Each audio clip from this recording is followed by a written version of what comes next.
Hello everyone and welcome back to the NPC Dungeon. Today's story won't be super long as it does come from a session where one of my players was absent, but there were some fun encounters in that session, so I'm telling it anyway. I hope you like it, so without making you wait any longer, let's get started. So what happened?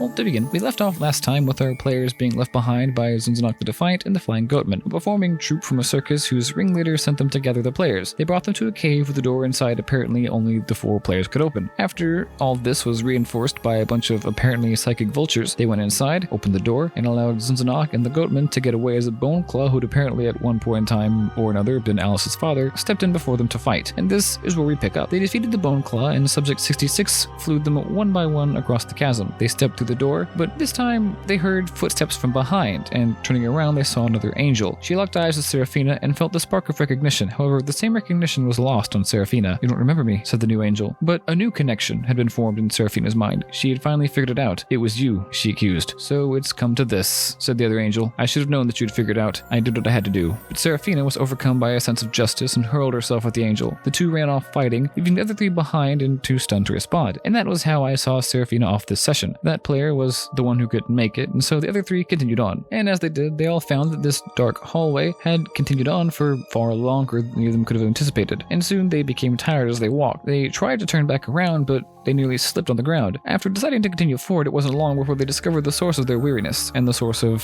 why they slipped when they turned around. They nearly had to climb now as the ground became slowly, almost imperceptibly slowly, sloped, and a roar sounded out from below them. 5 massive tentacles rose out from the depths. They tried to look down for a source but found none as combat began, and they all attacked. Subject 66 flew up into the air without the need to climb, and did his usual trick of turning invisible. Alice swiped and stabbed her daggers at the thing as one swooped in and plucked her from the wall, grappling her. Inky hurled blast after eldritch blast at it, taking out arm after arm actually, until Subject 66 revealed himself, attacked the thing, picked Inky up, and began flying up and away. Alice's complaints of being nearly left behind echoed through the hall as the creatures smacked at them until they nearly couldn't take any more. At last they saw an opening high above them. A bit of light shone in through a doorway way up above. Dodging the wriggling limbs, Subject 66 flew Inky up to the entrance, sat her down, and went back for Alice. By now she had escaped, took the last blow on the one she'd been fighting, and flew up to the doorway with Subject 66 and away from the monster below. The 3 took some time to recover, swapping stories and trying to reason out among themselves what had just happened with Seraphina and who had left all these traps and creatures behind. But then they decided to take a look at their surroundings. It took them a moment to recover from the sheer shock to it, but this place, while still dark and cavernous, now looked more like a machine than a cavern, rather more like the interior of a machine. The walls were composed of cold metal and long narrow pipes lined the ceiling along with little blinking lights and countless panels. They trudged forward, wondering who possibly could have built all this and why, and most importantly, if they were still here. But I think I'm going to go ahead and end it there. I still have one more encounter that occurred in Seraphina's absence, and I think I want to tell that one on a separate episode all on its own. That one will be kind of short as well, but I hope you'll enjoy it, and I hope you enjoyed this one. I hope you'll come back next Saturday to watch it. Also, come back next Friday where I'll talk all about things I wish I knew when I first started DMing, and be sure to watch this week's other episode where I'll talk about plot twists and how to avoid 3 big mistakes with them. As always, I really hope that you enjoyed this video. Thanks for watching. Until next time, let's learn something.